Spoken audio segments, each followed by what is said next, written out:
तो बच्चों सबसे पहले आपके पास क्वेश्चन है, ध्यान से देखिए। क्वेश्चन है आपके पास, tan इनवर्स स्क्वायर रूट में लिखा है 1 + x² - 1 अपॉन x। तो बच्चों अगर हमको उसको सॉल्व करना है तो सबसे पहले हम क्या करेंगे, हम कोई ऐसा सब्स्टिट्यूशन पुट करेंगे ताकि ये सिंप्लीफाई हो जाए।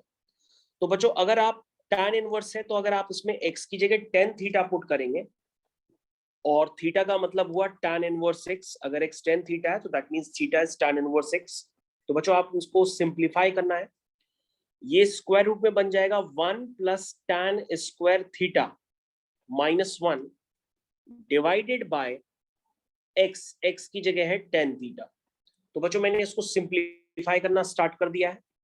अब ये हो गया tan इनवर्स, स्क्वायर रूट के अंदर हो गया, स्क्वायर रूट के अंदर हो गया 1 + tan square theta which is equal to sec square theta, और sec स्क्वायर थीटा बाहर आकर के हो जाएगा sec theta -1 upon tan theta. और बच्चों अगर आप इसको सिंप्लीफाई करेंगे तो ये हो जाएगा 1 upon cos theta -1 divided by tan theta is sin theta upon cos theta. इस तरह से बच्चों आपने इसको सिंप्लीफाई किया। अगले स्टेप में आप आएंगे तो एलसीएम लेंगे न्यूमरेटर का, तो आ जाएगा 1 - cos theta upon cos theta, और जब डिनोमिनेटर है उसमें लिखा हुआ है sin theta upon cos theta. और बच्चों आप ध्यान से देखेंगे तो cos थीटा से cos थीटा आपका कैंसिल हो गया है, और आपके पास आया है tan inverse 1 - cos theta upon sin theta. तो बच्चों मैंने यहां तक तो सिंप्लीफाई कर दिया है, लेकिन ये अभी फर्दर फिर से सिंप्लीफाई हो सकता है। पहले यहां तक अपने स्टेप्स देख लीजिए। आई थिंक यहां तक आपने स्टेप्स देख लिए होंगे। अभी अब तक हमने कुछ भी नहीं किया है, सिर्फ हमने x की जगह tan थीटा पुट किया। दैट मींस जहां पर थीटा आएगा हम उसको tan इनवर्स x लिख सकते हैं।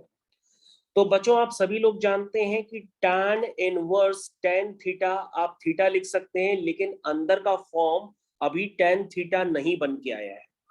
तो उसके लिए हम और भी इसको सिंप्लीफाई करते हैं। हम बेसिकली यहाँ क्या करते हैं, हम cos थीटा के फॉर्मूले लगाते हैं।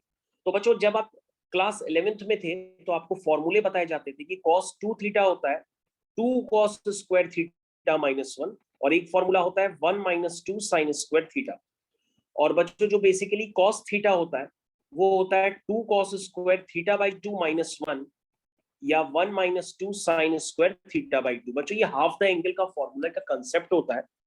कहने का मतलब ये होता है कि अगर यहाँ पे 2 थीटा होगा तो आपको यहाँ पे थीटा ही नजर होगा, और यहाँ पे थीटा होगा तो यहाँ थीटा बाई 2 नजर आएगा। तो अगर आप cos 4 थीटा भी लिखेंगे तो वो भी लिखा जा सकता है, this is 2 cos square 2 theta -1, या 1 - 2 sin स्क्वायर 2 थीटा। तो बच्चों ये एप्लीकेशन आपको पता होना चाहिए। अब हम cos का वो फॉर्मूला लगाते हैं जिससे 1 कैंसिल हो जाए। अगर हम ऊपर वाला लगाएंगे यानी ये वाला, तो उसमें 1 1 कैंसिल होने की बजाय ऐड हो जाएंगे। तो हम नीचे वाला लगाएंगे, नीचे वाला है 1 - 2 sin स्क्वायर थीटा बाई 2। तो बच्चों जैसे ही हम नीचे वाला लगाएंगे तो हमारे 1 और 1 ऑटोमेटिकली कैंसिल हो जाएंगे। और बच्चों ये दिखाई देगा आपको, जैसे tan इनवर्स 1 से 1 कैंसिल हो गया, और ये बन गया 2 sin स्क्वायर थीटा बाई 2, मतलब sin theta by 2 sin theta by 2 which is equal to sin square theta by 2।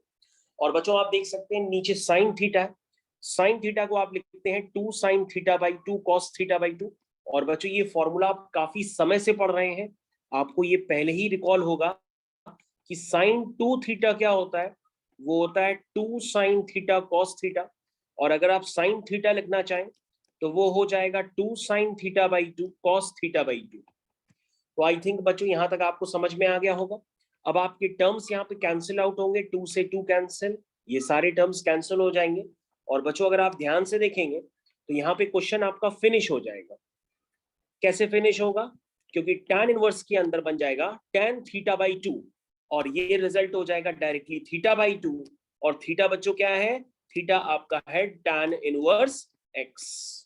ठीक है बच्चों, तो बच्चों आपका क्वेश्चन यहाँ पे फिनिश हो चुका है। आपने x की जगह थीटा डाला था, यानी कि थीटा हो गया आपका tan इनवर्स x। तो बच्चों इस तरह से इस क्वेश्चन को सिंप्लीफाई किया जा सकता है। ये 5th क्वेश्चन है। और बच्चों अगर इसका डिफरेंशिएशन भी आएगा तो डिफरेंशिएशन के लिए भी आपको इसको पहले सिंप्लीफाई करना पड़ेगा, तभी आप इसको डिफरेंशिएट कर सकते हैं, वरना ये डायरेक्टली डिफरेंशिएट नहीं हो सकता।